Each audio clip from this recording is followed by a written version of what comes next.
Group of ministers on GST on real estate ह्या विशयाचेर meeting जाली, पॉझिटिव्ह जाली.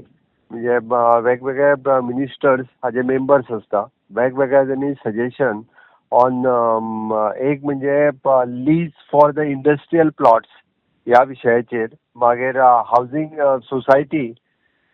सोसायटी ओके त्या विशयाचेर आणि रिडेव्हलपमेंट ह्या विशयाचेर वेगवेगळी डिस्कशन्स जाली, जेणे करून GST कमीत कमी लागचो. एंड युजर जो आसा, सामान्य मनीस जो घरा खातीर म्हणजे ग्रुप हावसिंगांत सोसायटी हावसिंगांतल्यान घर बांदता किंवा रिडेव्हलपमेंटांतल्यान ताका परत घर मेळटा, ताका कमी GST लागचो असोच मागयल्या. एका म्हयन्या उपरांत परत मिटींग जातली, गोंयांत जातली ही फावटी meeting, so that we can come to the final conclusion ह्या विशयाचेर. आनी आमची सजेशन्स आहा पळय ती GST कावन्सिलाक धाडटले. Subscribe Prudent social media channel and press bell icon for latest notifications.